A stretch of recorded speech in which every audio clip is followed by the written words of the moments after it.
Subscribe பட்டனை அமுக்குங்க, bell பட்டனை அமுக்குங்க. வாழ்க வளமுடன். இப்படிக்கு பாட்டி வைத்தியம். வணக்கம்ப்பா, உங்கள் பாட்டி பேசுகிறேன். இப்போ நான் வாழைத்தண்டில் உங்களுக்கு அது ஒரு புட்டு மாதிரி ஒரு பொரியல், புட்டு பொரியல்னு வச்சுக்கலாம். புட்டு பொரியல் செஞ்சு காட்ட போகிறேன். இதை பொடியாக இப்போ நறுக்கி வச்சுருக்கேன். இதை வேக வைக்க போகிறேன்ப்பா. வேக வச்சுட்டு அப்புறம் என்ன செய்கிறேன்னு பாருங்கள். தண்ணி ஒரு 1.5 டம்ளர் தண்ணி ஊற்றிருக்கப்பா. கொதிக்கவும் நம்ம வாழைத்தண்டை போட்டுக்கலாம். வெண்ணி கொதிச்சிருச்சுப்பா. இப்போ வாழைத்தண்டை போடலாம். வாழைத்தண்டை நறுக்கிப்பா கொஞ்சம் மோர் ஊற்றி மோரில் போட்டுறணும். அப்பதான் அந்த கற்காமல் இருக்கும். மோரும் தண்ணியும் கலந்து போட்டுறணும், கற்காமல் இருக்கும். அப்படிதான் எடுத்து இப்போ நான் அலசி வச்சிருக்கேன்.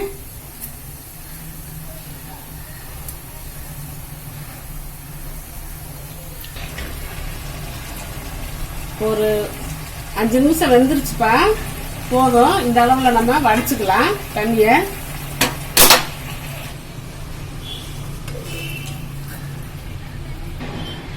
இப்போ இது வெந்துருச்சுலப்பா. இந்த ஜூஸை நம்ம வெளியே, இந்த சாரை நம்ம கீழே ஊற்ற போகிறதில்ல. இதில் நான் உங்களுக்கு சூப் போட்டு காட்ட போகிறேன். கொஞ்சம் வாழைத்தண்டோட வச்சுருக்கேன். இதில் நான் சூப் போட்டு இன்னொரு வீடியோவாக காட்டுறேன். இப்போ இதை நான் என்ன பண்ணுறேன்னு பாருங்கள். கொஞ்ச நேரம் ஆறட்டும். தாளிக்கிறதுக்கு சின்ன வெங்காயம் நறுக்கி வச்சுருக்கேன்ப்பா. ஒரு 6-7 வெங்காயம் நறுக்கி வச்சுருக்கேன். இது வரமிளகா, கருவேப்பிலையெல்லாம் கடுகு பருப்பு போட்டு தாளிக்கும் போது வச்சுருப்பேன். இது தேங்காய், ஒரு பச்சை மிளகாலாம் போட மாட்டேன், கொஞ்சமாக இருக்குல்ல, அதனால் கொஞ்சமாக ஒரு வாசத்துக்காக போடணும். தேங்காய் சில்ல இதில் போட்டு கொஞ்சமாக ஒரு வாசத்துக்கு, பச்சை மிளகா வாசத்துக்கு இந்த பச்சை மிளகாய் மட்டும் சும்மா 2 துண்டு, முனி துண்டு போட்டு நான் துருவி வச்சுக்கிறேன்ப்பா. இது ஆறிடுச்சுப்பா. இதை நான் இப்போ புழிஞ்சு எடுக்க போகிறேன்ப்பா.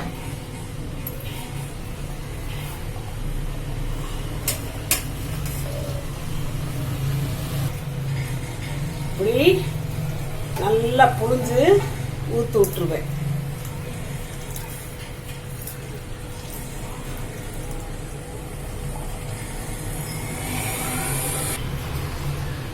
இப்போ புழிஞ்சாச்சுப்பா.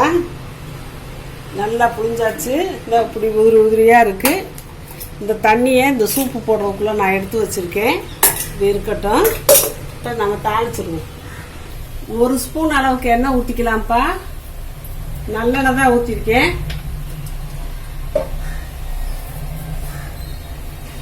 கடுகு ஒரு 1/2 டீஸ்பூன் போட்டாச்சு. உளுந்து இதுக்கு நல்லாவே போடலாம்ப்பா. ஒரு 1/2 டீஸ்பூன் போடுறேன். அதில் கடுக்கு முறுக்கு நல்லா இருக்கும்.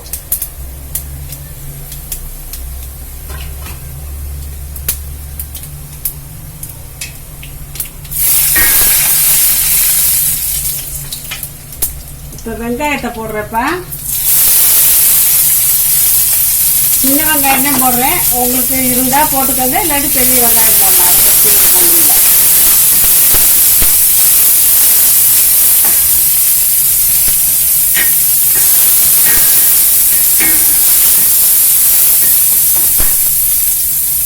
இந்த காஞ்ச மிளகாயை நான் கிள்ளி போட்டால் ரொம்ப காரம் ஊற்றுறோம், அதனால் முழுசாக போட்டுக்கிறேன். இந்த வாசத்துக்கும் லேசாக காரம் இருந்தால் போதும். இதில் ரொம்ப காரம் தேவையில்லை. காரம் இருந்தால் வேறு மாதிரி ஆகிடும். இது நல்லா டேஸ்ட்டாக இருக்கும்.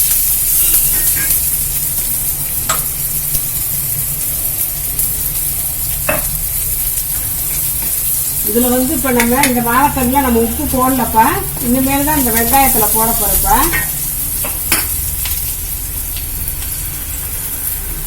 இந்த உப்பு போதும்ப்பா. தூள் உப்பு தான் போட்டிருக்கேன்.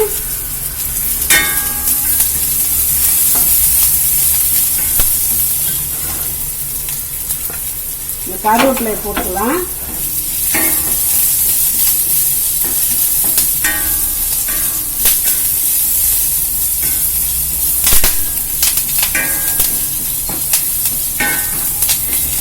வதங்கிடுச்சுப்பா. இப்போ இந்த வாழைத்தண்டை போட்டுக்கிறேன்.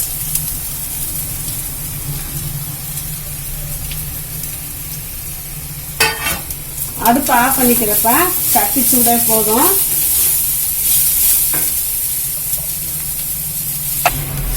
இது நல்லா நம்ம பிரட்டியாச்சுப்பா.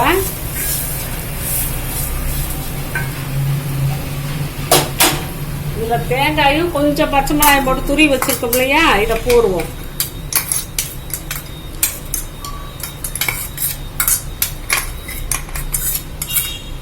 தேங்காயை போட்டாச்சு, நல்லா பிரட்டியாச்சு.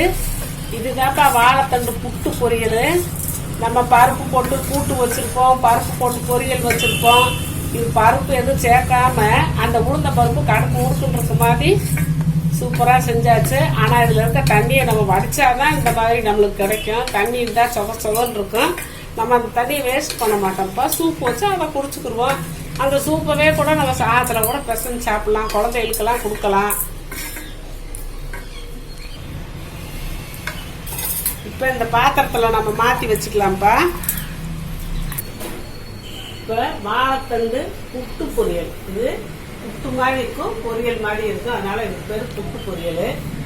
இந்த வரமிளகா வாசத்துக்காக தான் போட்டது. காரம் ரொம்ப இருக்காது, குழந்தையெல்லாம் நல்லா பிரியமா சாப்பிடுங்க. எப்படியும் வாரத்தில் ஒரு நாளாவது வாழைத்தண்டு சேர்க்கணும்ப்பா. உடம்புல உள்ள நச்செல்லாம் கழிவுகள்லாம் எடுத்துட்டு வந்துடும். அதனால எவ்வளவு கழிவு உடம்புல நம்ம சாப்பிட்றது செய்யறது சரியா மலம் போகாம இருக்குது, இதெல்லாம் உடம்புல தங்கி இருக்கும். இது வந்து நார்ச்சத்து உள்ளது. அதனால வாரத்துக்கு ஒருக்க சாப்பிட்டோம்னா அந்த ஒரு வாரத்துக்கு நம்ம உடம்புல என்னென்ன நச்சு இருக்கும், நச்சுக்கழிவெல்லாம் எடுத்துட்டு வந்துடும்.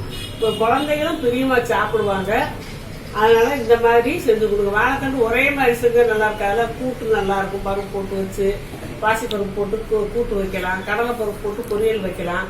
இது புட்டு பொரியல். இது ஒரு நாளைக்கு மாற்றி மாற்றி செஞ்சு கொடுத்தாதான் பிள்ளைகளுக்கு வந்து ஒரு ஆர்வமா சாப்பிடுவாங்க. பிள்ளைகளுக்கு எது பிடிக்குதோ அந்த மாதிரி நீங்க அடுத்து கூட செஞ்சு கொடுத்துக்கலாம். அதனால நான் இப்படி செஞ்சு காட்டியிருக்கேப்பா.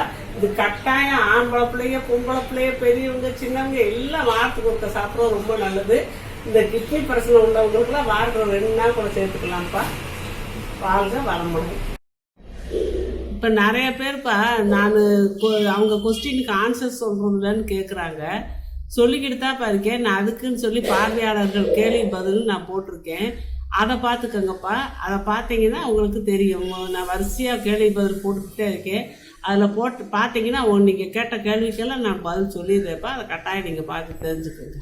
சப்ஸ்கிரைப் பட்டனை அமுக்குங்க, பெல்லு பட்டனை அமுக்குங்க. வாழ்க வளமுடன். இப்படிக்கு பாட்டி வைத்தியம்.